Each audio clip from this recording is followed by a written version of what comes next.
What's a podcast? I like your show. How did I get here? Welcome to the Shipe Sports Show.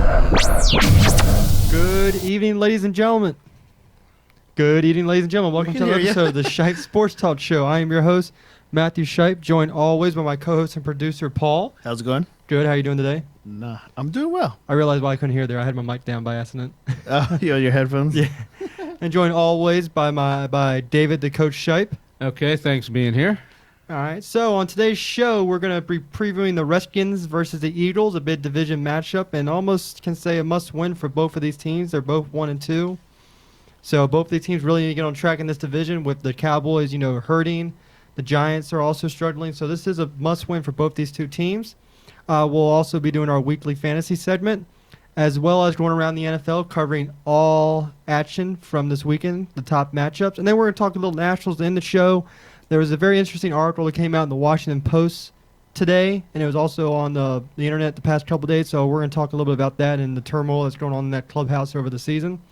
But first, let's always start off our fantasy segment, which now will be called the Start 'em Up Fantasy segment.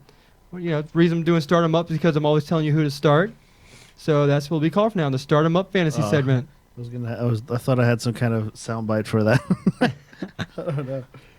Oh, there you go. Yeah, that'll work. That'll work right there. So as always, we start off with our quarterbacks. And for my start of the week will be none other than Aaron Rodgers of the Green Bay Packers. They're facing against a very, I guess you say, sluggish 49ers defense. So that is my start of the week will be Aaron Rodgers. I know if you do FanDuel DraftKings, he's pretty high up. But I'm sure you can find some little low-ranking running backs, wide receivers, little sleeper picks you can pick up to put Rodgers in your lineup. So if you have him on fantasy, please play Aaron Rodgers. And my sleeper of the week is Carr of the Oakland Raiders against a really bad Chicago defense. I think Carr's a really good sleeper pick. He's had a great year so far. And with someone like Amari Cooper catching footballs from you can't go wrong there. So, Coach, who would you start on quarterbacks this week? Well, start quarterbacks. I would probably go with Brady. Brady's on a bye week then. He's on a bye week. That's why I'd go with him. Okay. I don't. I'm looking. Your pick, Carr, was a good one. Can you go with tonight? You can do tonight if you want. All right, let's get Flacco. Flacco? I would just throw him in there and say, look, he's got to get it together, and I think this could be a good night for him to get it going, and the Ravens also. So Flacco.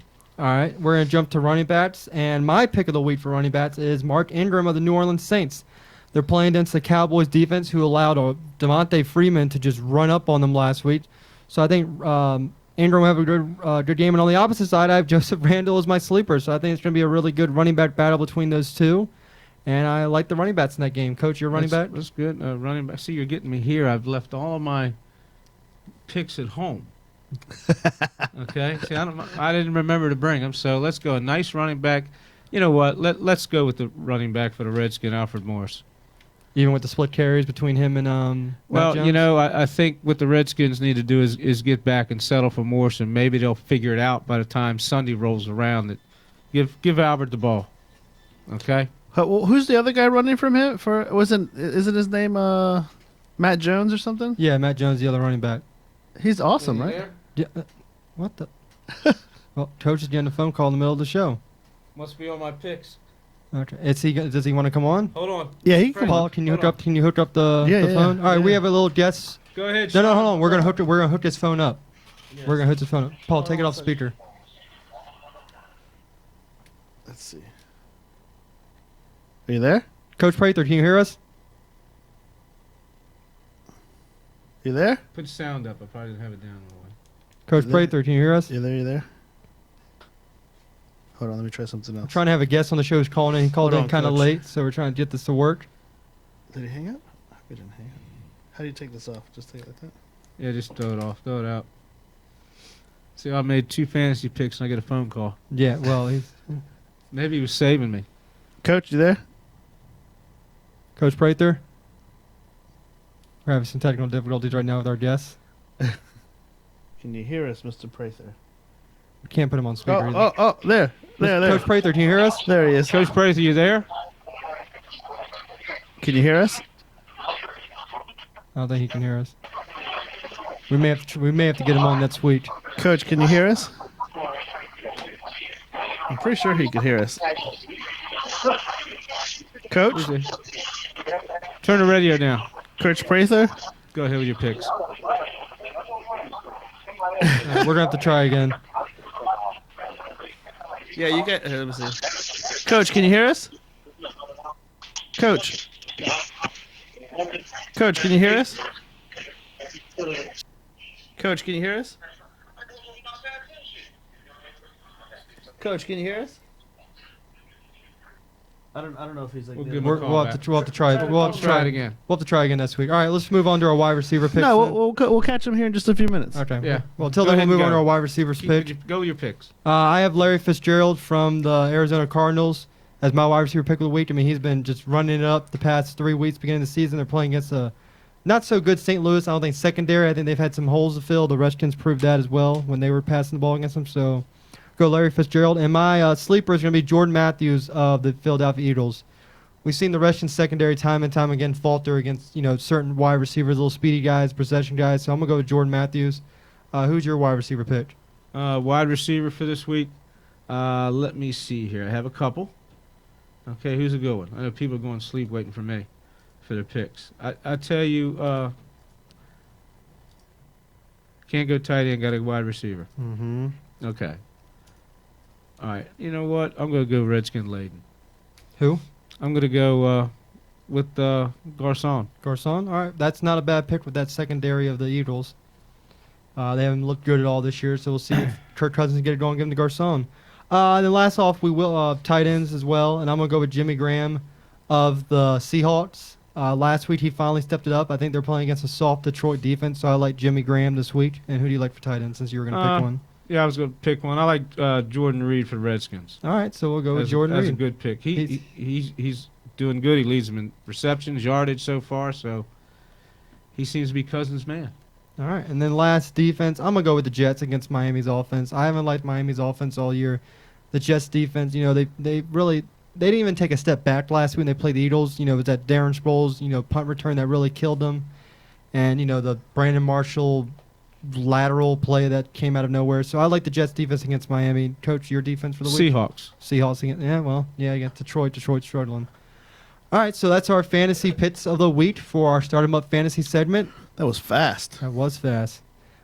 If you have any more questions throughout before Sunday, you can post them up on our Facebook page, and I'll happily answer them. We do have a weekly person that goes up there. I want to give a shout out to Drew Chains, his Facebook account name. He's always up there posting questions about fantasy football. So anyone else, just post them on our Facebook page like Drew does. Let's try to get Coach on the line here again. Well, we'll try it again here and see. Can you give him a call? Yeah, he might have been asleep like me. There you go. Yeah, we should be able to hear. Can we hear? Yeah, we got it. There it is. All right, we're trying to get Coach on the line here again. Yeah, he's been trying to get on for a couple of weeks.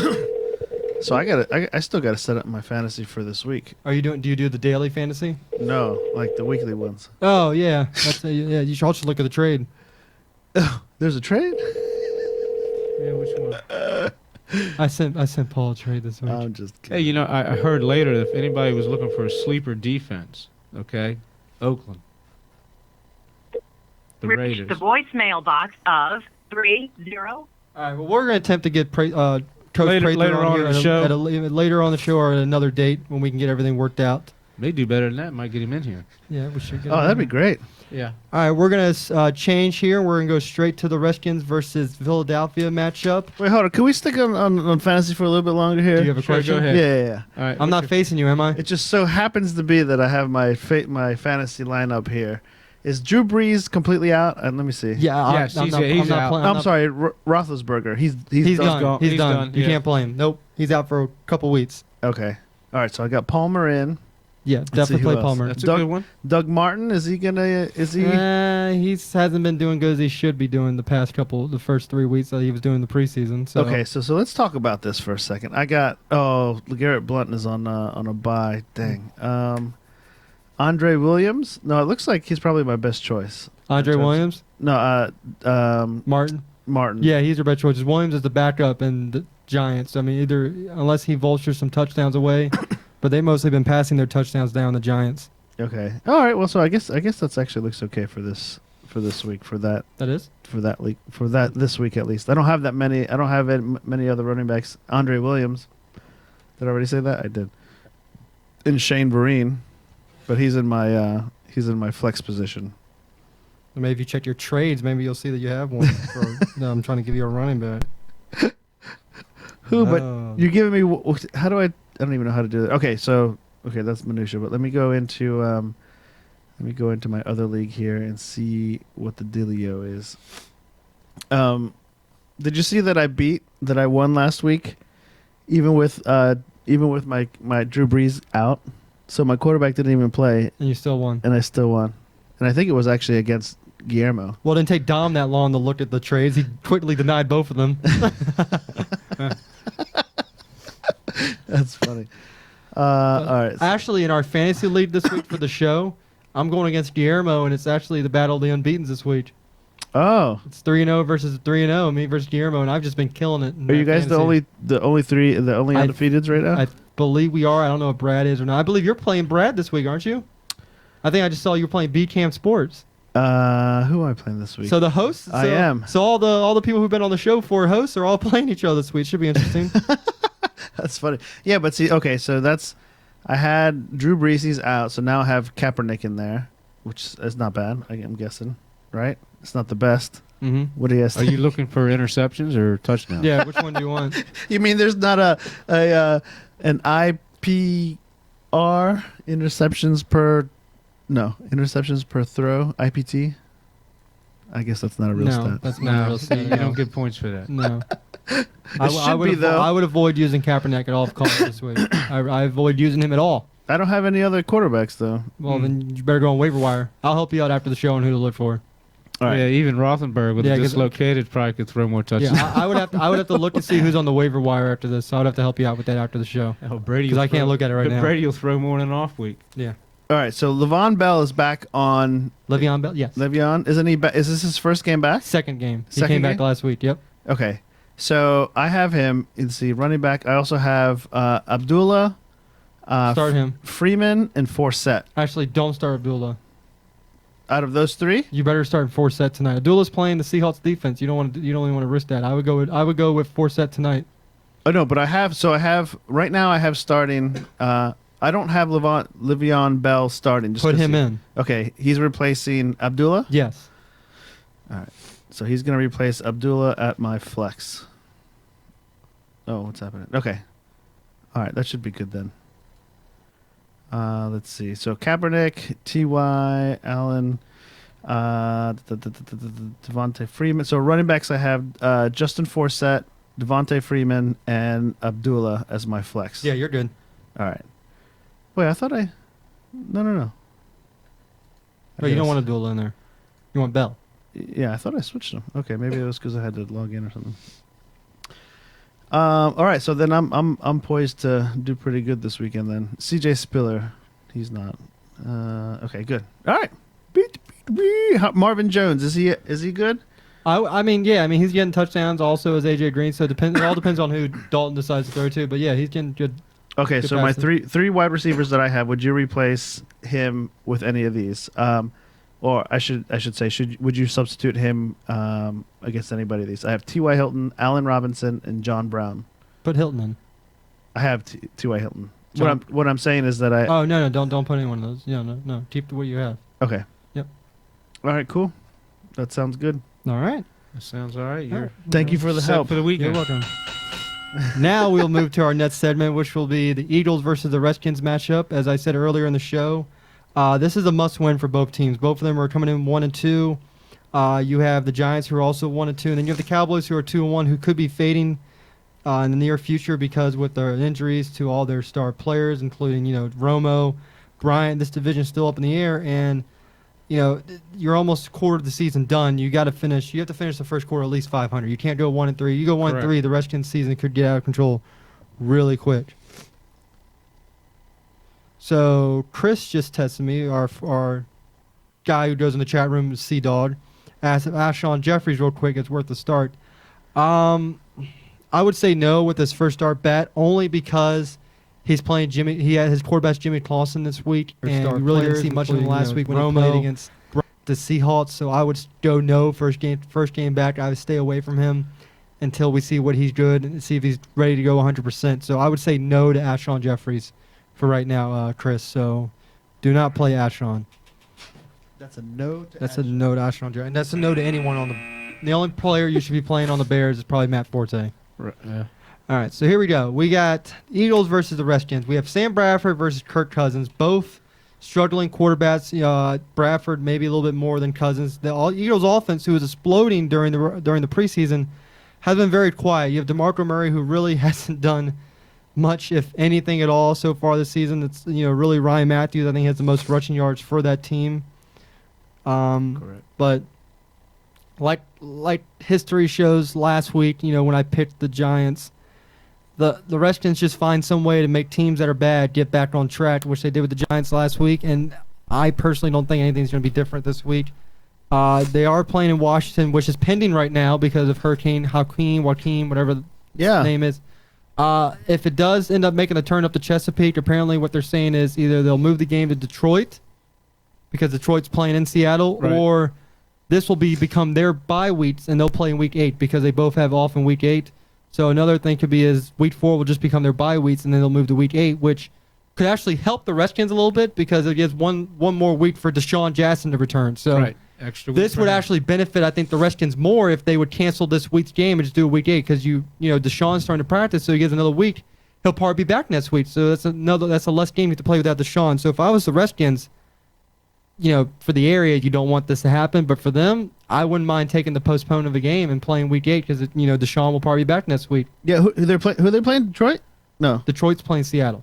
Okay. The Redskins are playing the Eagles. Okay, so the Eagles, do they benefit at all, or do they have any injury or anything like they that? don't have any significant injuries like what the Redskins have. I'm just thinking if they have anything to complain about, like, hey, well, these guys have injured guys that are going to be back in a week or whatever. So. Really, I mean, DeMarco is probable, but obviously he's going to start. So they really don't have anything big like what the Redskins have in terms of injuries with Deshaun. Okay. So, I mean, this would really help out the Redskins a lot if they would cancel this game, postpone to Week 8, because it means they won't have to play another game probably without Jackson, which they really need. They need him back. They don't have a deep ball threat. We've seen this over the past couple of weeks.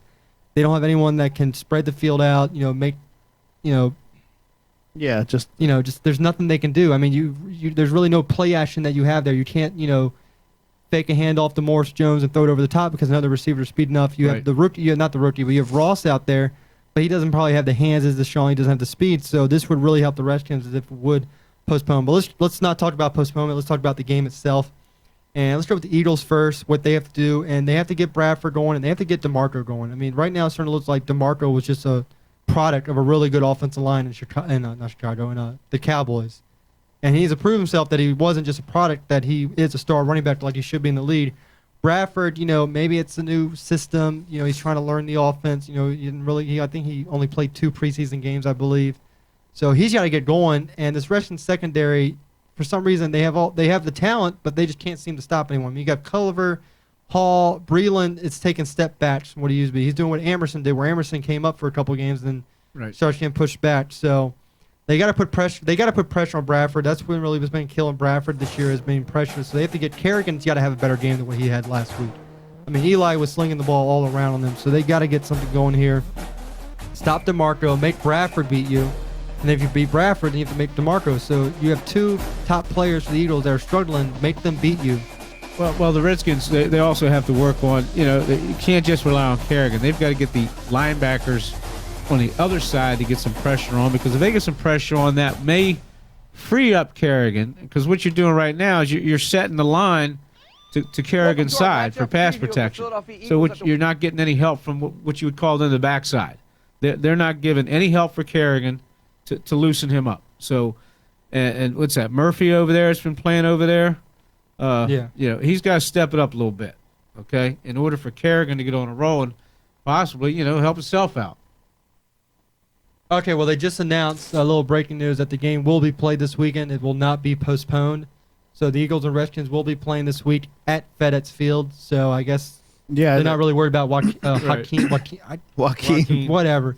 I only think they should have worried about him to begin with, because apparently the track wasn't until Tuesday anyway, so there's really no concern. I think the main concern is like tomorrow the Maryland Terps moved up their game, but let's get back to this game. It's funny though. Have you seen the weather reports? All the tracks that they've been doing. It looks just like they threw a bunch of silly string and spaghetti on screen. They get more tracks than B&O. The one that scares me the most, even for sporting events here, is the one that tracks up the Chesapeake Bay. Yeah, that would there's, be. There's a couple of them that track up that way, and I'm like, ugh. Mm-hmm.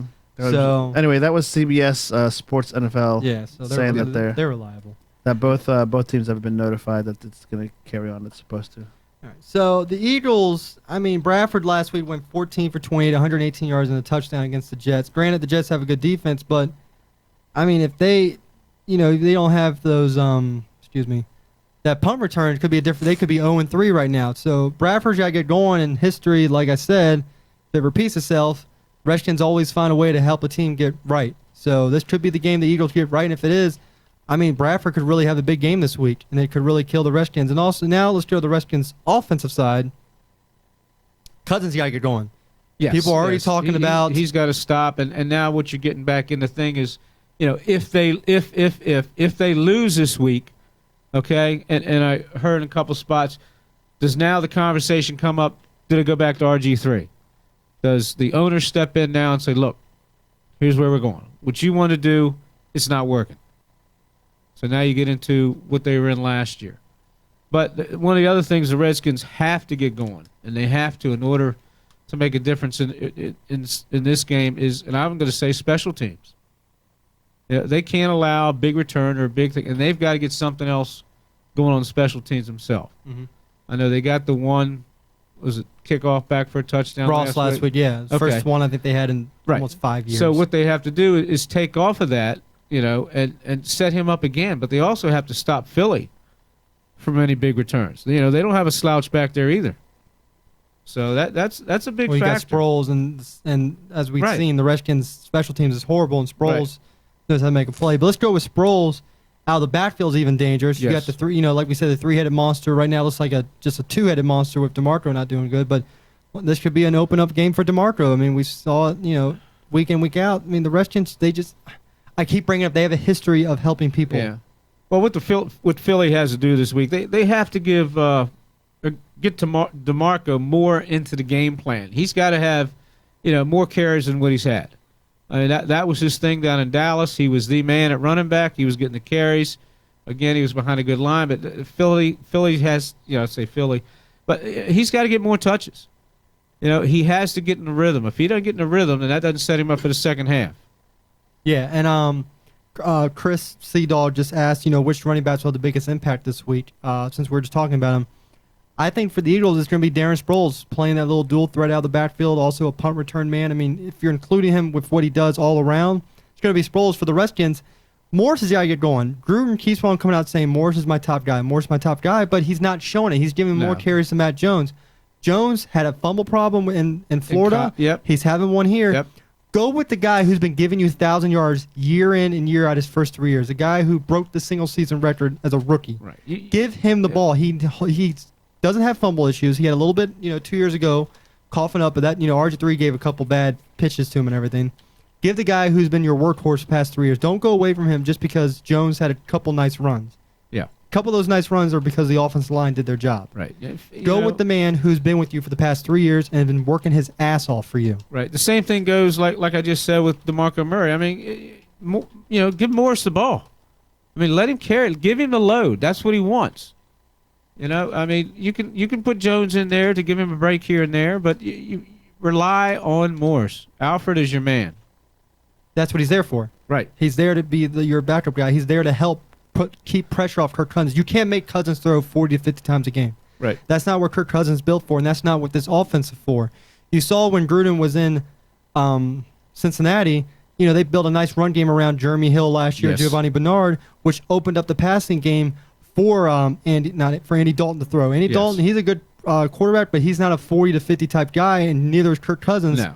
And that's what he was trying to make this offense. He's trying to make Kurt like Dalton, but making him throw 30, 40, 50 times a game, you're not going to win with him because, like we said, Kurt does have an interception gene in him.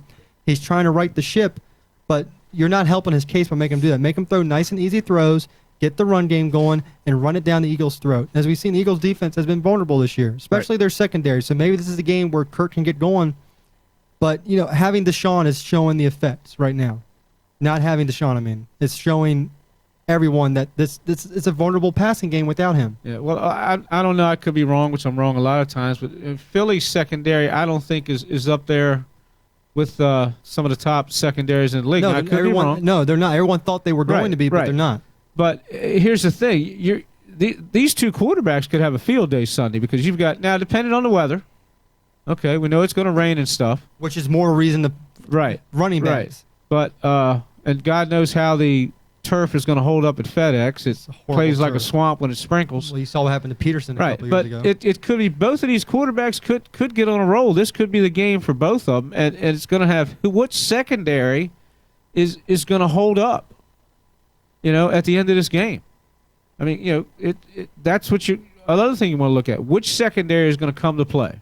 You bring up the field condition there, and there's one player in the Redskins secondary that I'm very concerned about this field condition, and it's D'Angelo Hall. Right. With his Achilles, he hurt his leg earlier in training camp, making a bad stop when Hopkins just, planted him on the wrong foot.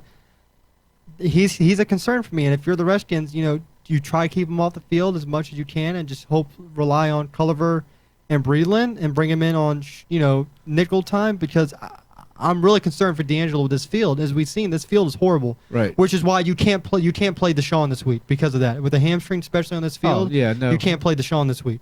Yeah. I really don't think Deshaun's going to play, and I don't think he should play. But the Redskins' defense has got to get going. The front line is amazing though right now. Well, the thing you get out there with Deshaun is it's against Philly, and he's going to want to play. He wants to beat him. What you have to go for is what is the long-term possibility. Okay, and you just said the Redskins' offensive line. Now they're going to have this. I guess you don't call him a second-year player. They've had Spencer Long step in for the injured Sean Levon. Maybe, but also the guy, the DeMatha graduate from Bama could play. I don't know how to pronounce his name. It's a. I'm sorry, people. I know who. Hopefully, you guys know who I'm talking about. I can't pronounce his name. It's some weird name. Ego, you are something like sure. that. He's from DeMatha, so that's pretty local boy. Great game with the Redskins. Him. He played at Alabama. It's going to be between him and Long. Right now, it's up in the air between them during practice. The problem with the rookie is. His scouting report is he has trouble, blocking down the field on the move, which is big for this Jay Gruden offense. So more likely it's going to be Long, but it all depends on what happens during practice. I mean, we all said Moses wasn't going to do anything this year. But now look at him. Well, we'll see how that plays. That offensive line has to hold up. Don't let the Eagles' defense beat you. Right. I mean, they haven't been good all year. Don't let this be the game where the Eagles look like they're all Pro Bowlers, and that's what's scaring me. Last week, that happens sometimes when the Redskins play against somebody. Last week, the Giants looked like they were an amazing team. It was like they were going to right the ship now. Yeah. But like I said, whoever wins this game is going to make a big jump in this division. I mean, the Cowboys, they have an okay match with New Orleans, with no Drew Brees there. But you have to win this game. Well, you can't go 0-2 in the league right now. No, you can't. No. You can't go 0-2 in the league. You can't go 1-3. You go 1-3, it's really hard to catch back up, especially against, this division that if Eagles and Giants start getting their ship right, it's going to be very hard. Well, this also puts for Philadelphia is that if they lose this game, and hopefully, being a Redskin fan, the Redskins beat them, they go to 1-3. Now, what's going to happen in Philly with Chip Kelly making Bradford. all these trades and getting rid of a couple of these, the star players that they had and bringing in the players that he wants, and now it turns around, hey, Chip, you're 1-3 and you're 0-2 in the division. Well, they're going to call for Bradford's head and bring in. Well, they could call Sanchez. for Brad. Well, they could call for Kelly's head too in Philly. Well, we'll see. I don't know how you can do that though. I mean, he's had winning record ever since he's been there. He knows he's not a dumb man. He knows what he's doing. No, it's not what you. You got to think about it. He has 2 new guys on the offensive line, all new running back separate Sproles, new receiver stepping up, new quarterback. I mean, I think you have to give them time to try to get going. Yes, they look good in the preseason, but who doesn't look good in the preseason? Well, and then you also I've heard of the Philly is looking at the Philly fans and all that stuff are looking at the players that he got rid of. Yeah. Okay, LaShawn McCoy and Macklin and this and that, and then bringing in other couple players. They're not as what you would say big time as the other couple players were. And Deshaun Jackson, who we have, that plays a little bit into of their frustration. So see, and then it gets back to Washington. Washington, hopefully they don't, but if they come 1-3, what's going to happen is is going to be more questions for Gruden? Will he last the year, or will Mr. Snyder step in and go, wait a minute, hold on a minute here, things aren't going as planned, and then he's tried other routes before, but you're talking about an early fourth game of the season. It's a big for how these teams are going to fare the rest of the season. Well, it is, because I talked about the Giants, and they play a tough defense in Buffalo this week, and Tyron Taylor's been no slouch. So the Giants could easily go to 1-3. Correct. And if you're sitting at 2-2, you have two other teams who are 1-3. You have the Dallas, who, they're playing a really a banged up New Orleans, so they could possibly go 3-1 or 2-2, and then that puts everybody right back in the division together. So it all depends, I think, with the other teams this week. But I think this is a must-win for both. I said last week was a must-win for the Redskins. They didn't pull it out. This week, I think, is another must-win. You can't let another team get their ship right. You can't. You got to. It's got to stop. No, the problem is you're working on getting your ship right, and you want to get it right. Don't let everybody else get better, and you're staying, on the heart line. When you're in the hospital and that thing is beep, you're done. Okay, you're pretty much down at that point. They got to stop letting other people come in here, especially come into the stadium. Right. And make it their own. Like, I don't know how many times. I mean, I've been to 2 Redskins games so far in my life. We went to the one Cowboys game. Oh. It was more Cowboys than it was probably 70% Cowboys, 30% Redskins. And then you look at the stadium whenever they play, it's 50-50, if not more than Redskins. It's not more the visitors team, and it's a horrible environment to play in. If I'm a player and I go out there and I'm looking and I see 70% green, I'm like, where's our fans at? It's almost like it's a morale killer. It's a morale killer. Yeah. yeah, because we were sitting in 5 rows back, and the first 3 rows are Dallas fans, and I'm looking next door, and I'm sitting next to, like Tom Landry's lookalike. I go, are you kidding me? We had nothing but Dallas fans around us. We were down on the lower level, like 20-yard line, five rows from the field, and then you just look around, Cowboy. I felt like I was in Dallas. Yeah. What are you doing here? Well, that goes the same with baseball too. I mean, not anymore in this area. No, not here. Not here. It used to. It used to be. Actually, 2 years ago they had something called Take Back the Park, because the Philly fans would come down here and flood us. But since everything's flip flop in the terms of how good your team is, now it's now we're actually getting players there. Like the Orioles are getting more people now because they're winning. So it all depends on if you're winning. Redskins aren't winning. Yeah, I mean, you had the same thing for the Wizards. They weren't winning. When Kobe was in town, all these little bandwagon Laker fans came out. Kevin Durant. Everyone wears a Kevin Durant jersey because they're trying to do the little thing to bring him here a year from now. So, but the Wizards starting to win. More Wizards fans. Capitals. Yeah. They were horrible for a couple of years. Now they're good. More Capitals fans. It all depends if you're winning. Yeah. You don't win, you don't get the fans. You get other fans. That's true. And you know what? We're not going to win here till we get rid of Dan Snyder. Did you hear about the? How I guess the Eagles on their program or something like that? Oh, aren't using the name Redskins? Oh, yeah. They're trying to make a statement that Philadelphia versus Washington. Philadelphia Eagles versus Washington, but no other team is doing that. So it's well, they were showing all the different or the programs or whatever it is for the different teams that were playing, and they all had their nicknames or their whatever it was, except for the Redskins. I don't know. I think it's just the Eagles doing it just because they're playing Washington. If we weren't in their division, they wouldn't be doing that. That's all that is. And hopefully the Redskins use it as maybe a little bit of influence to play better, but they won't because they probably don't even know what's going on about their name. Yeah. I mean, the thing is that should be a little incentive right there. Yeah, it should be an insult. You're not going to use it. I heard on the radio today, they said something. Every time a Redskins player makes a play or tackles a player, they should look at Philly's player and says, "What's my name? What's their name? What's their name?" Just make them say it. What's their name? And I really think the Redskins fans this week should start chant Redskins throughout the whole stadium. Just do it. Yep. Because Philly want to do that. Make them know we are the Washington Redskins. The whole controversy, name, whatever. Okay. You have the Seminoles, you have the Blackhawks, you have the Braves. No one's making a big deal about them. Yeah. I mean, come on. I agree. I'm sorry. I'm probably gonna be hated on for saying this on air, but you know what? I don't change the name. It's been like that for over. What is it? 50? Haven't only been in the league 50 years? 1930s. Yeah, it's been like that forever. Why now? Why are they making a big deal about it now? Why now? I don't think it comes up every 10 or 5 years. It's gonna go. I guarantee it's gonna go away in about a year or so, and then 10 years from now, oh my God, they want to move back to DC. They can't move until they change the name. Mm-hmm. Like they won't let them move to DC until they change the name. And that's not gonna happen. You're not gonna. They won't give in just because they want to be in DC. Snyder will be like, okay, well I'll go somewhere else who will give me more money. Virginia's offered. DC's lost. Yeah. You know how much money they're missing out on? I mean, you got the Nationals ballpark, and you see the area where they built is building up. DC United's getting a new stadium now. Yeah. So, I mean, it's... They're right down the road Yeah, from I mean, Nationals Park. Wizards are in DC. I mean, yeah, the Wizards changed their name from the Bullets, but I mean, just... But they still, like, what you have is the Wizards are... They use in throwback Towson jerseys. now. Yeah. Well, they do have a new jersey that resembles the old Bullets jersey. Yeah, they this used to wear. Baltimore is like a Baltimore type jersey. Right. Mm-hmm. Well, what didn't help about the Wizards case in terms of Bulls when Gilbert Arenas is in the middle of a huddle going like this. That Right. doesn't really help. Or when two of their players show guns in the middle of the locker room, that really doesn't help out with the name, does it? Oh, man. But, I mean, that's just my opinion. I don't think they should change the name. Keep it the way it is. You know, let the politicians deal about other more important things than a name change. Yeah. There's more other important issues than that. But we're going to take... so that's about it. We have Did the you rest. predict the game? We're doing that at the end, like we always do for our predictions. After the break? We'll go over the other NFL at the matchups, end, and then we'll do our predictions like we had. Brad's already texted me his, and then we'll do ours. This is a three-way tie for first place. I came back last week after going 5-0. How about me? Am I still? You're still at the bottom of the pile. Well, I guess I'm second because everybody else is Well, no, first you're place. technically. If we're going in golf standings, you're still fourth.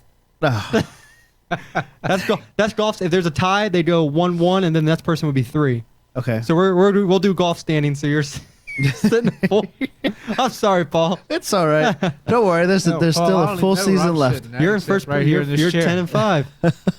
All I? right, so you're tied for first as well. So we're gonna take a quick break. We'll be right back. We're gonna go around the NFL. We come back covering the top matchups, and then we'll do our picks and then some national talk.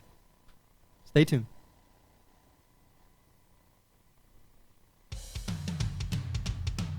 Hey, this is Paul from the Shipe Sports Talk podcast. Just wanted to let you know how you could listen to our podcast while you're on the go using an app called Stitcher. You can listen anytime, anywhere using the award-winning free Stitcher app. Best part is, when you stream our podcast or any of the other 20,000 available out there, there's no downloading, no syncing, or no wasted memory. It's on demand and on the go. So if you don't already have the Stitcher app on your iPhone, Android phone, or tablet, download it free today at Stitcher.com or from your app store. Add us to your favorites list, and every week when we put out our new episode, Stitcher will automatically update and have the latest episode of the Shipe Sports Talk podcast waiting for you. While you're there, it really helps us get our podcast noticed if you give us a nice review, rating, and thumbs up. We'll greatly appreciate it. Have a comment or question? Easy. Go to ShipeSportsTalk.com, click on the Contact Us tab, and there you'll be able to submit your questions or comments. We love hearing from you, so we'll be sure to thank you live on the air. You'll also find on ShipeSportsTalk.com the latest episodes, show notes, and other ways to find us on platforms like iTunes and YouTube. Now, back to the show. Sorry about that. I'm not ambidextrous. Welcome back to the Shipe Sports Talk Show. That was our little break segment that Paul gave all the advice on where to go to find us. Mm-hmm. We're always available. I'm always available on Facebook. I'm posting things almost daily on there. Like I said, you can post your fantasy questions on there. Post us, what do you think is going to happen with the Redskins Phillies this week? So let's move. So we're going to move on to some other NFL matchups. And one I want to talk about, Paul, you know what's so special about this Sunday? What's that? What's that? There's football all day, starting at 9:30 in the morning. Oh, yeah.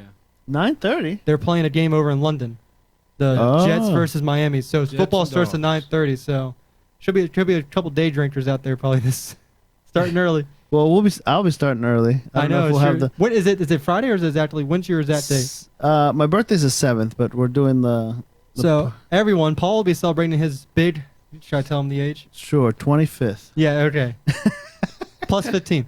Yes, 40th. Paul will be celebrating his birthday 40th. So happy birthday to Paul on the show. You got one of those little yay. Yeah, that's form. the. What are you Oh no, that's the wrong one. What are you talking about?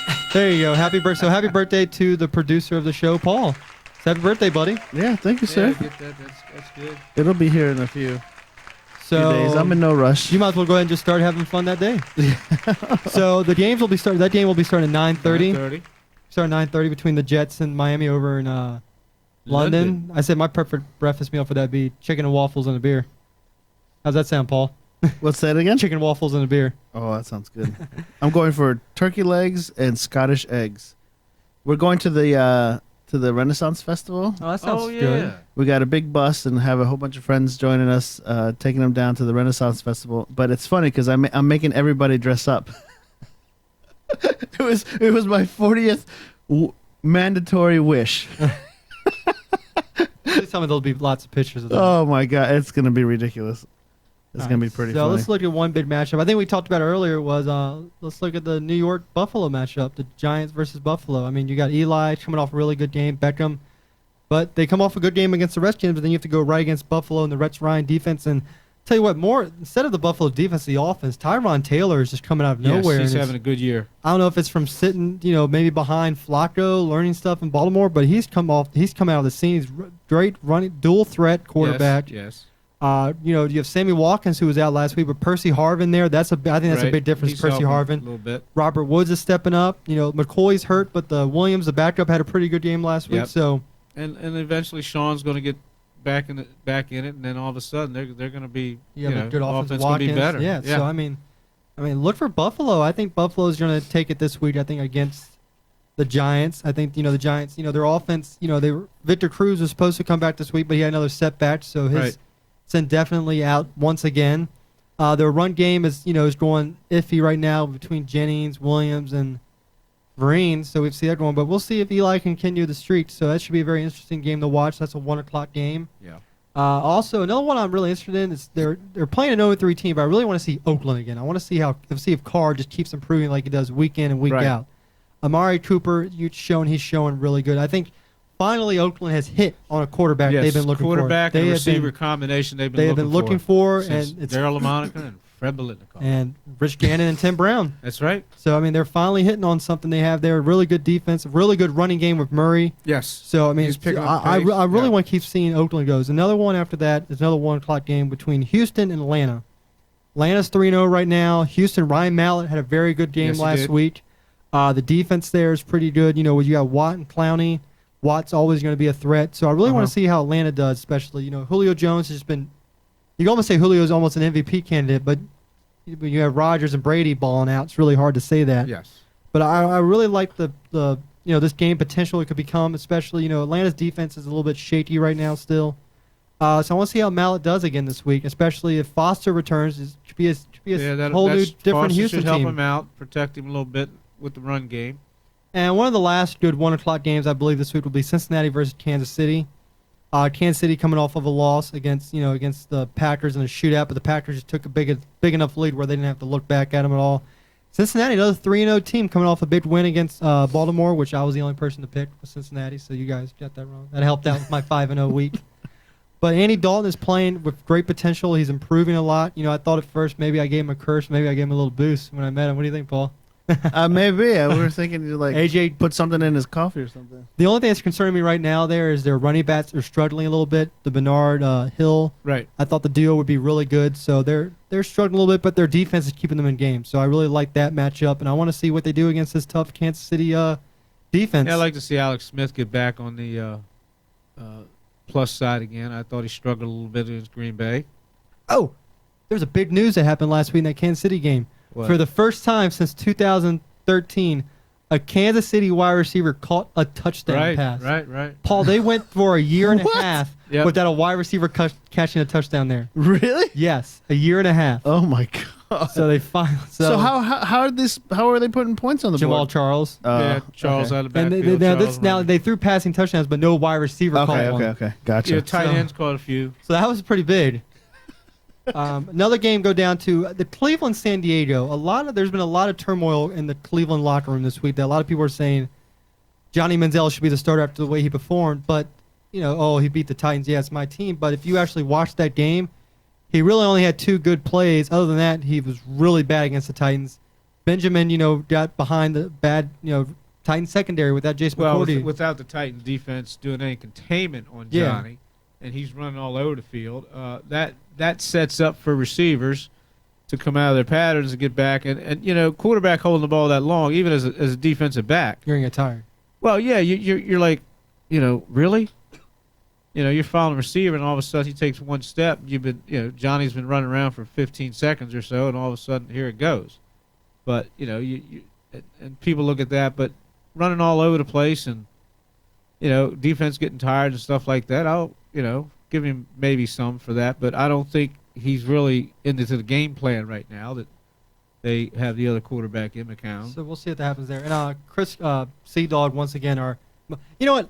props out to C-Dog for being our most active listener, most active, fan in the chat room, always typing things, always chiming in. He's actually going to be, I'll do it in the middle of a segment. He's going to be a guest next week on the show. All right, C-Dog. So C-Dog1208, also known as Chris, will be a guest on our show next week. So I'm bringing in some fans. I also have another friend coming in next week to be a guest. We're going to have 2 guests next week because the coach will be out coaching his game next week. Yeah, we got a game next So a little Thursday. announcement. We're going to have 2 guests next week. And C-Dog, one of our avid listeners, always posting our stuff on Facebook, always sharing, will be a guest next week. So Nice.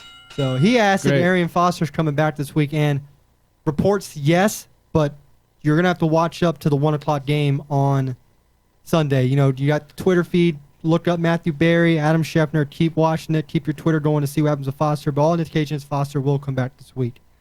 In the afternoon, the 4 o'clock games, I think the really big one, I like the Minnesota-Denver game. Denver's run defense has been really tremendous this year, but Jamal Charles broke for 3 touchdowns last week, but they were short yardage touchdowns. So I want to see what Peterson does this week. Peterson, has just been tremendous. He had that year off. Did you see the statement he said this week? He said he could have came out of high school and played in the NFL. Who said that? Adrian Peterson said he could have been drafted out of high school. At the time, he was number 1 in the country running back out of high school. Yeah, but people were wondering. It's possible, but it's also impossible because right out of high school and you're going up against grown men. I But don't Peterson's know about size was pretty good out of high school. He was listed Yeah. at 6'2", 210. So there's probably no doubt that he wouldn't have probably been as good as he was, but he probably could have kept it up there in the league. But with the year off, he's showing that he has fresh legs. Yes. Right now, he had the whole year off for the incident that happened, so he's showing some fresh legs. But making a jump like skill wise, from going from college or from high school games to professional. You're playing, that's like I pretty said, you're crazy. going from playing against kids to playing against grown men.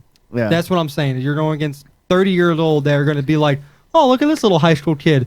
They would hurt him. They would literally try to hurt him to make him be like, all right, you want to jump high school? You want to jump college? This is what we're going to do to you. We're going to hurt you. Has anybody? I wouldn't be surprised if there has been people straight out of high school. You can't do that. Only the NBA had that at one point in Major League Baseball. Oh, so okay. Before it used to be you could be a freshman and come out in college. Yeah. Then they changed it to you have to at least attend college for 2 years. Right. Okay. So then the NBA changed their rule to where you have to attend college for at least 1 year. Mm-hmm. But the MLB is still you can get drafted out of high school. But sometimes if you're not a top 10 round, most of them will go to the college. Yeah. Okay. So, like Harper left high school, 16 years old. He went and got his GED. Mm-hmm. Went to college for 1 year and they got drafted, I think, 18 or 17, something like that. Yeah. Yeah, he dropped out of high school early to get his GT so he could get drafted earlier. Yeah. He left high school 2 years early so he can be drafted. I And mean- if you ever have the time, go up and look at him when he was in high school. Look up Harper's high school home run derby. Kid was hitting 500 bombs as a 16-year-old. His bat swing was over 100. Oh my gosh. Granted, it was aluminum bat, but for that age, he was hitting bombs. That's impressive for that age. But get back to the games. Dallas and New Orleans is a good matchup. I want to see. I want to see how Dallas' offense. They came out firing all cylinders.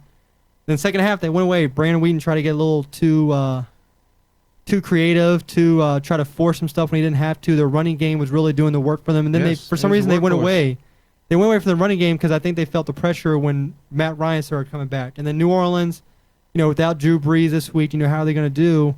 But you have the running game in Ingram. If they can have the same success that the Falcons had, this could be a very interesting game. And also, Luke McCown had a pretty good game last week. He came out firing on all cylinders too. They lost the game, the tying or the game-winning touchdown pass was deflected in the end zone. So, but what do you expect from a guy who hadn't really played that much? Right. They had a good, simple game plan for him that They made did. him seem successful. And then the Monday night matchup, Detroit and Seattle, I think it's going to be I don't think it's going to be close. No. They showed what Chancellor backed last week. It's a Yeah. completely, as I said on the show, when Chancellor came back, it was a completely different defense. But I still have the Green Bay is still the best team in the NFC, but this is a completely different team. Yeah, that could be a game for the Seahawks to get back on track. Yeah, And well, start a little roll. Yeah, last week they played Chicago. Chicago's not really Right. much. So we'll see how they do against Detroit. We'll see what Megatron does against. Because I'm sure they'll put Sherman on Megatron, so I want to see this little matchup because I want to see Chancellor's going to try to rattle him a little bit with some hits. And then on the bye week this week is Tennessee, New England's on the bye week. Mariota was named Rookie of the Month, and Brady was named Player of the Month. No, good. So I think it goes in Good dues to both of them. Well deserved. Well deserved. So we are. So those are the NFL games for this weekend. We didn't go through all of them, but we went through the top ones. So now we're going to do our picks here. So Paul, Coach, you ready? Yes. First one, we're going to pick tonight's game between Baltimore and Pittsburgh. Brad has already taken Baltimore. Even with Michael Vick at starting quarterback, I'm still going to go with Pittsburgh. I like Le'Veon Bell. I like, when you have a receiver like Antonio Brown, I still think you can make plays. So I'm going to go with Pittsburgh tonight. Paul, let's go with you. Pittsburgh. And Coach. I'm going to go with the Ravens. He doesn't deserve the buzz, though. Okay. All right, next game now we'll go to St. Louis and the Arizona matchup. Brad's taking Arizona. I'm taking Arizona. Paul? Arizona who? St. Louis. It's got to be Arizona. No, and who? St. Louis. St. Louis. Sorry. St. Louis Gotcha. Yeah, got to be Arizona. Coach? Arizona. I'll go Arizona. Might as well stay in the hunt. All right, next game will be Kansas City versus Cincinnati. Brad's taking Kansas City. I'm going with Cincinnati to go to 4-0. I'm going Casey. And Coach? Cincy. All right, so that could be the game that decides who gets first place between Brad and all of us. The last one is the Jets versus Miami. Brad's taking Miami. I'm going with the Jets in the early game at 9:30 in the morning over in London. Let's see. Let's go with the Jets because they're used to bad weather, and London has bad weather a lot. Yeah, they do. They're actually playing in Wembley. Oh, okay. Wimble? No, it's Wembley. Well, let me see here. What's a soccer team over in London that plays? It's a good soccer I team. think the one that plays in Wembley is Manchester United. Okay. What about Manchester United? Manchester United by 2. No, I think I'll go ahead and, you know what? I'm going to go with the Jets. I think they need to get something turned around here, but I don't know what it's going to be. So we have 2 different pits where the 2 leaders are going against Brad, so we'll see what happens with that. And then the final game is the Washington Redskins versus the Philadelphia Eagles. I unfortunately going to go with the history like I did last week of what the Redskins do, and I'm going with Philly.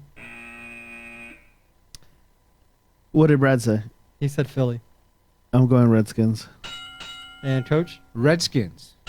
All right, so there's our pits for the week. Updated standing is Coach, myself, and Brad are all tied for first, and Paul's the lone man down in second. See, I'm just setting you guys up. And in terms of golf terms, he's in 4th still.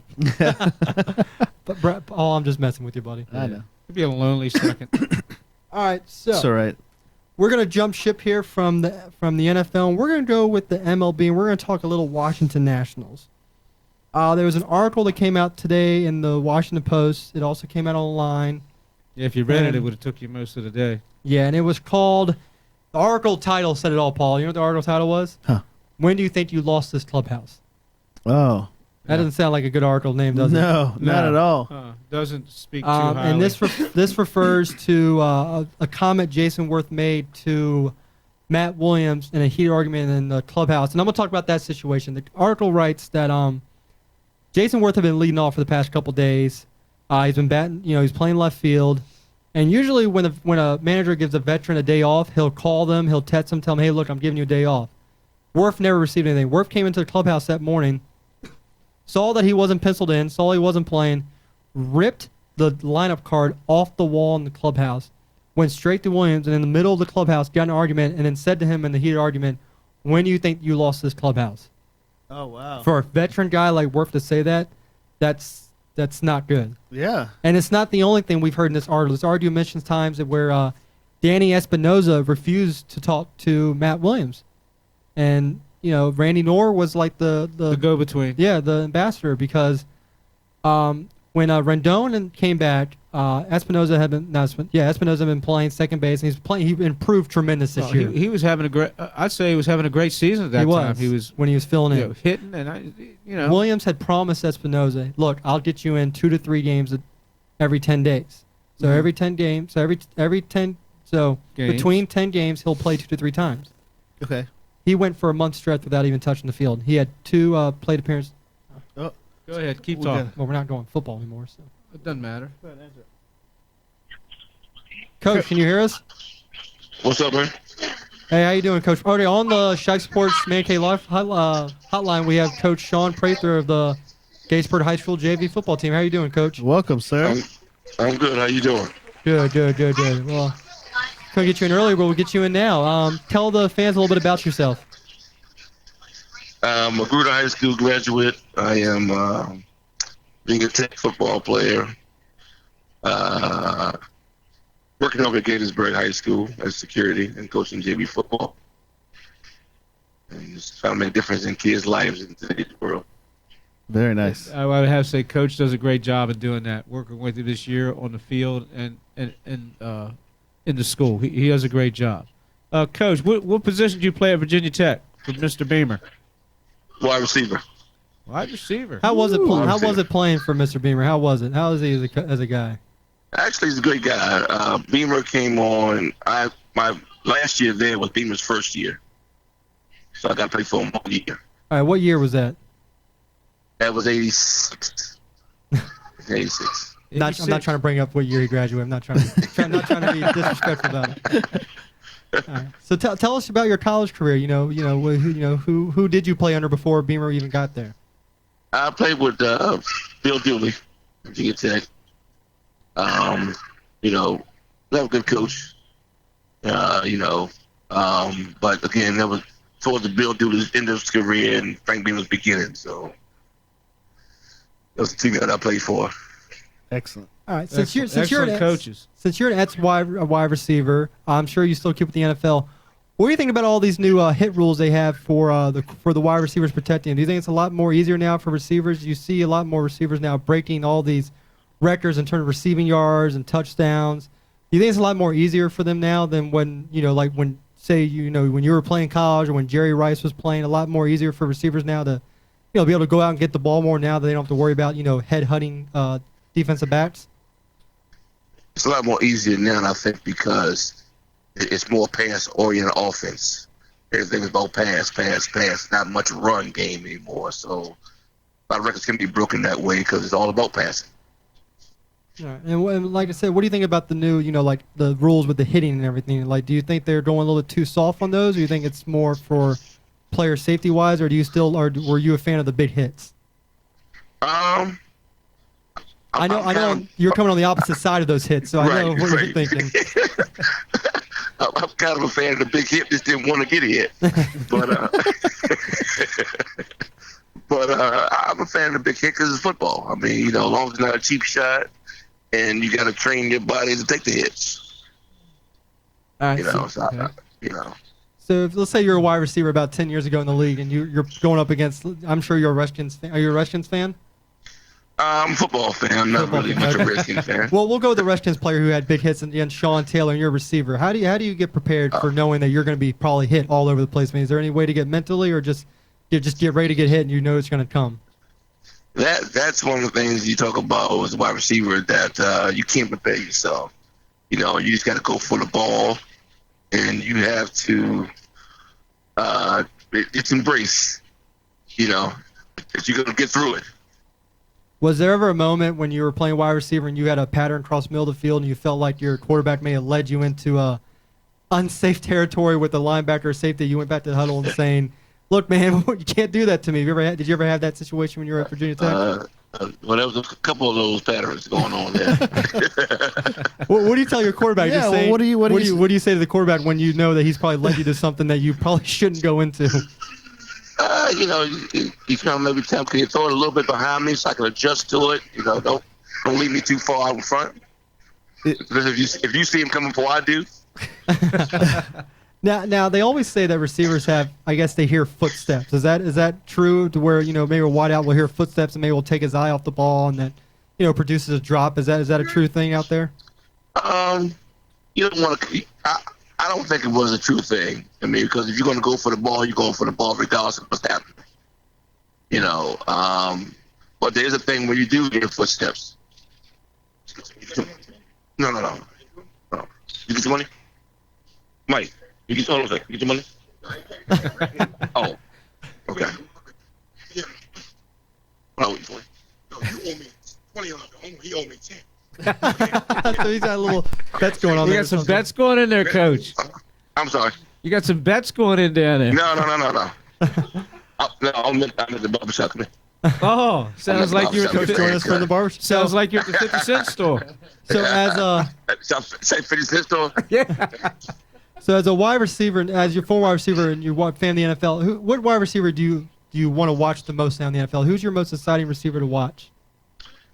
Now or back then? Right now, right now in the NFL, who's the most exciting receiver to watch for you? I like Des Bryant. You like Des Bryant? I like. I mean, I don't know. I kind of like a lot of them, but the ones that train hard and work hard and really catches the ball. A lot of them don't train as hard as they should, so that's why they pull up injuries and that kind of stuff. Mm-hmm. Then I like Deshaun Jackson. Okay, and you've been around. Your favorite wide receiver of all times? I would have to go with Art Monk. Art Monk. Rushton's Hall of Famer. Charlie Taylor, those guys. That's good. That's a good pick for Hall of Famer for the Redskins. Two Hall of Famers. Famers. Everyone listening will love that pick. Also, in terms of receiver, I'm sure you played during Virginia Tech. This is when they were in the Big East, correct, against Miami. We played against Miami, yes. Was it as big then when you were in school that when it was 10 years from after you graduated? It's bigger now. It's bigger now. Yeah. Okay. It's big. Virginia Tech is a lot bigger now than it was when I was playing. You were playing? Okay. What do you ever go to watch games or keep up with Virginia Tech on Saturdays? I haven't been back yet. I plan to go back soon. When I've been back in 30+ years, but I watch them all the time. Talk to all my alumni friends, and I'm still rooting for them as much as I can. So, what do you think's been their kind of issue the past couple of years? And we saw they've taken a little decline in the college football scene. I mean, what do you see different about them now than when they were in their heydays, when they were going to the top bowl games year in and year out? I think it's the quarterback right now. When Michael Vick and those guys came on the scene, the quarterback was the big piece to their puzzle. And I think they do a good job of recruiting the guys, but again, they haven't quite captured that number one quarterback spot. That's going to put them over to the next edge. With being a Virginia Tech fan, you see Tyron Taylor, what he's doing now over in Buffalo. Did you really see that potential when he was in college? Because he came out of college, didn't really show anything, but now he's given the chance. It seems like he's proven a lot of people wrong, probably from where he was at in the draft stock. I mean, are you impressed with what he's doing so far way up in Buffalo? I'm impressed with what he's doing so far. I thought that he was a good quarterback at Virginia Tech. I thought he did a lot. What he's doing now there, again, the opportunity he didn't get, and his height was keeping him down. I think now everybody believing that. It ain't much about height. It's about attitude and heart. All right, and we saw last year a recent Virginia Tech graduate, Logan Thomas, very struggled. What do you see in his game that probably didn't transfer to the NFL level where he struggled when he was with Arizona last year? Again, I think Logan came in Tech as a top quarterback, but ended up going to the tight end spot.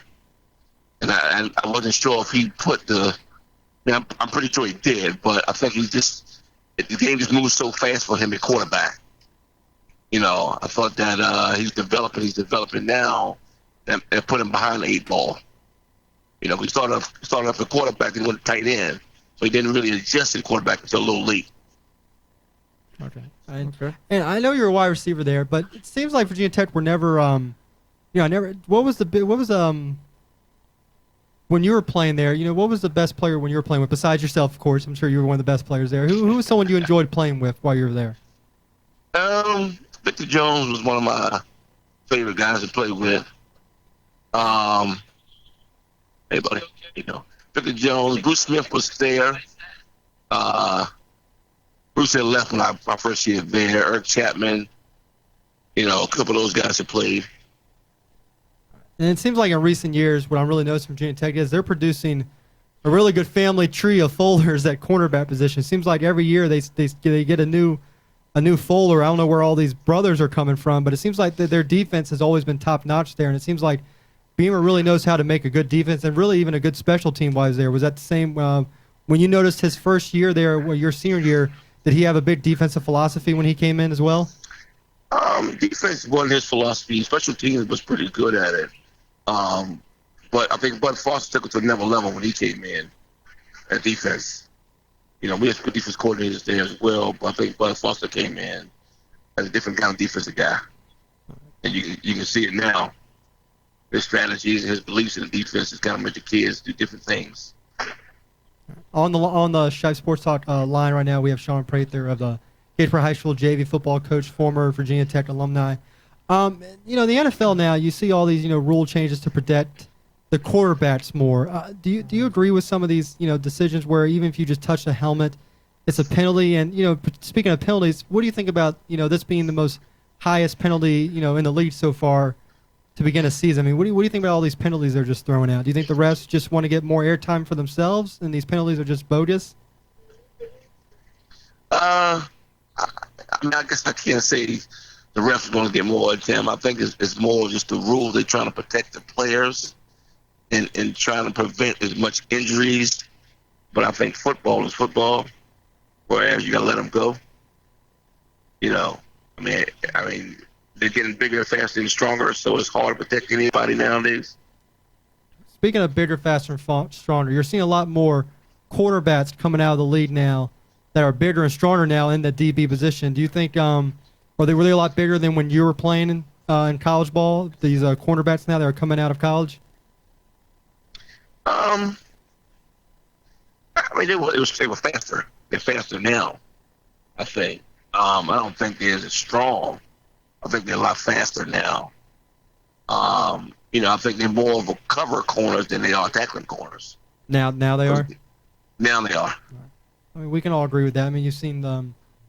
Speaking of DBs, let's say, you're a wide receiver in the league now, and you're going against, the Seahawks, their Legion of Boom. How do you prepare to try to get around them? I mean, do you just study as a wide receiver? Do you just study film when you're Virginia Tech on a secondary, try to find their weaknesses before you get into the game? Like, do you try to mark? Do you try to mark someone out, saying, okay, they're their weak guy, let's go after him the most? I guess when you get to that level of NFL, that won't probably be a weak link at all. But you're gonna find somebody's weak attribute, whereas his backpedaling, his turn and go might not be as fast. So you're trying to put in patterns that's gonna make him turn his hips a little more. I think a lot of guys have a lot of recovery speed now and don't have a lot of technique-wise as far as backpedaling and turning and running. Okay. And also, as a fan of college football myself in the NFL, I always wonder what goes on in the locker rooms during halftime. Let's say you're, maybe you're down big or it's a close game. Like, what do the coaches say to try to get you motivated? I'm sure you can't use some of the words they say, and it's bleak for the show. But like, do they try to get you going, or is it more just yelling, saying you're screwing this up, you're screwing this up? What goes on? I always wonder what goes on in the locker room at halftime. Because every coach has his own pretty much philosophy. I mean, own encouragement. I mean, some of them are big rah-rah guys. Some of them are just kind of to-the-point guys. Some of them are just guys that make you believe in what you're doing. You got to make it happen. I was, sorry, go ahead and finish. I'm sorry. No, I was just saying that, different strategies, different coaches come in. And I guess it's all about who you're playing against as well. How was Coach Beamer at halftime during your 1 year there? What type of guy was he? Pretty exciting. Pretty exciting. Laid back, but pretty exciting. Got the point across. Now, he's been there, since you were there. I mean, he's coming up almost 30 or something years now. Do you think he's getting to the point where maybe he's could be retiring soon, or they could let him go, or do you think they're just going to let him ride the ship until he's done with coaching?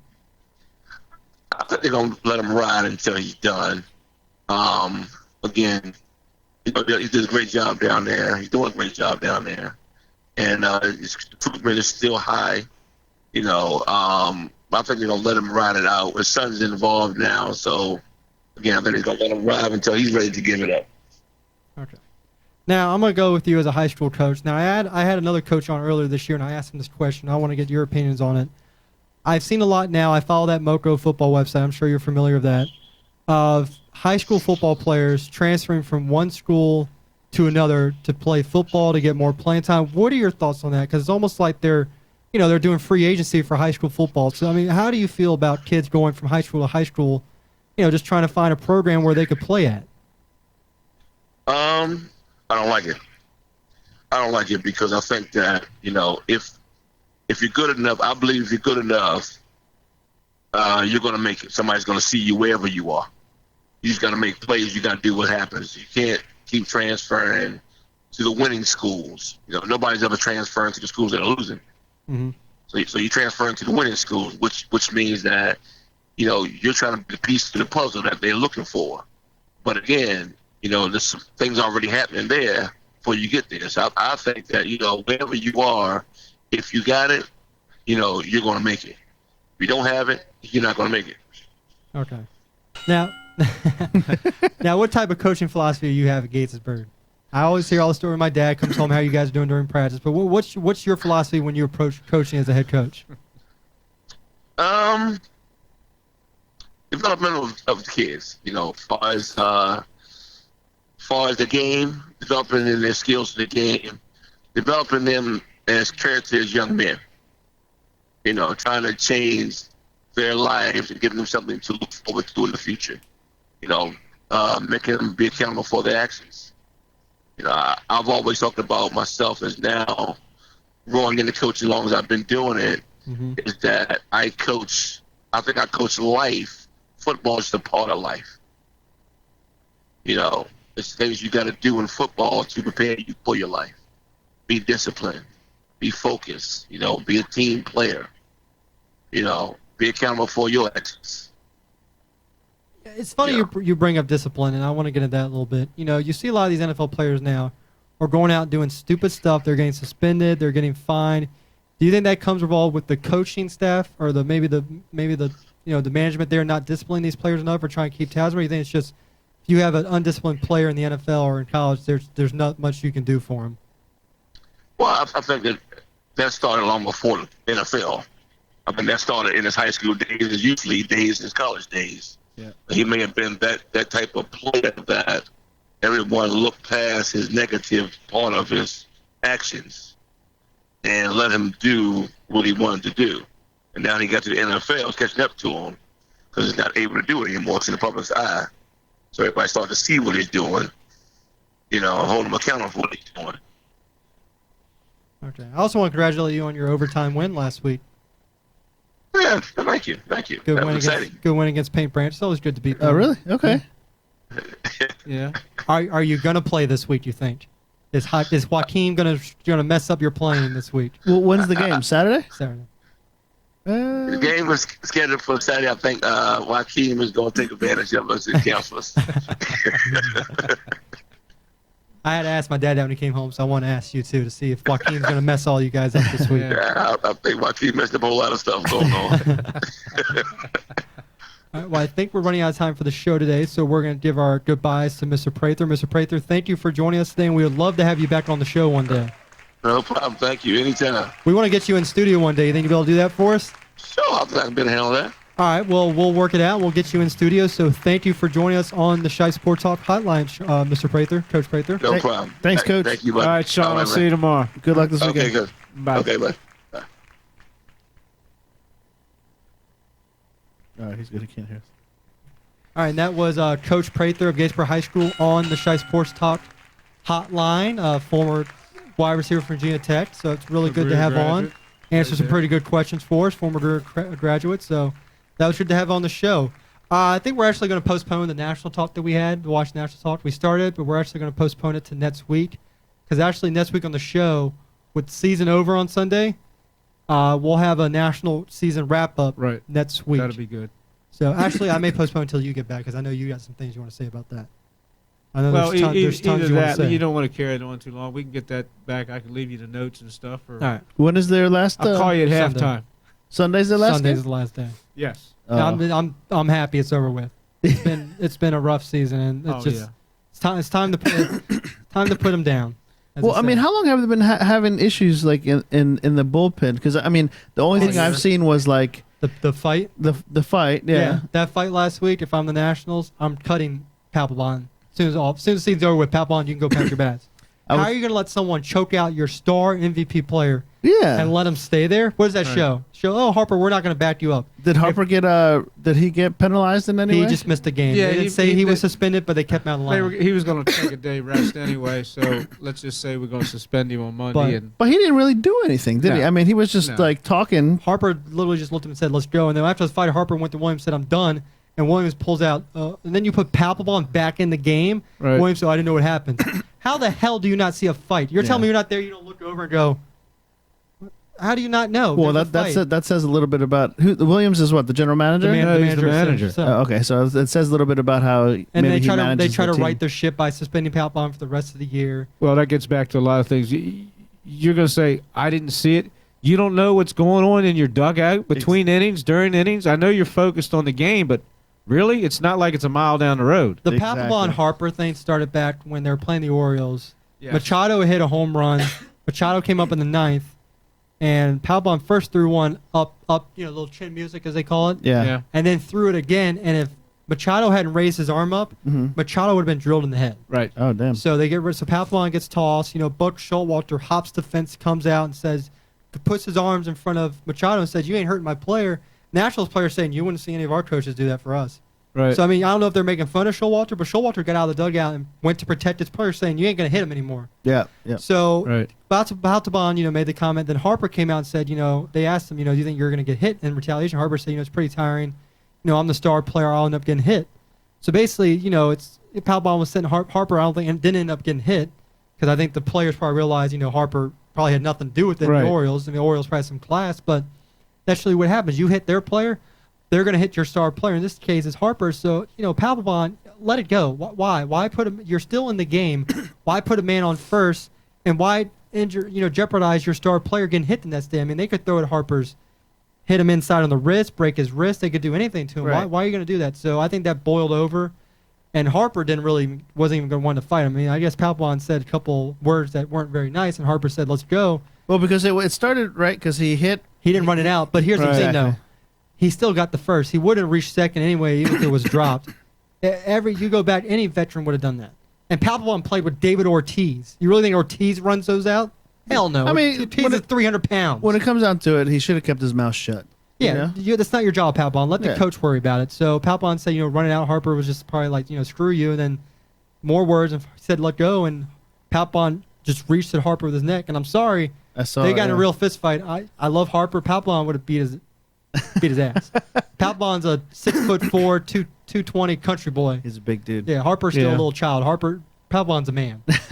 Well, that's something you wouldn't really want to see and No, you say don't. who I go with, who would I go with, or who I wouldn't go You with. wouldn't, But but- you don't want to see that at all. Yeah. I mean, it was on, But- and they showed it right on TV. It was on. It's, it was it's on just live accumulation of all the frustration that has gone through the Nationals for the entire year. Yep. That was it. That was the breaking point. That's what you call the But- breaking point. We'll discuss next week the article, Yeah. but it shows that Ian Desmond's come out and said now he looked at the bench coach and said, "I screwed up," and the bench coach said, "What do you mean?" He's like, "I should have taken the contract when they offered me." Nationals offered him a really good contract. He said no, and the article says they think Desmond's done so bad this year is because he's feeling the pressure of trying to get the big contract, which could be true. Maybe if Desmond signs that contract, maybe he has a better year because the pressure's off of him. He's always relaxed. Yeah, I mean, I think you've seen him at times. I give him a hard time with striking out and everything, but I think at times you look at him, he felt like he had to do too much.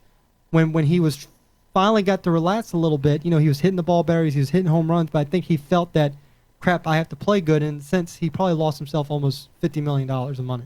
Yeah, that's yeah. But what we're going to talk about next week is this is going to be a completely new national team this year. You're probably going to lose Desmond.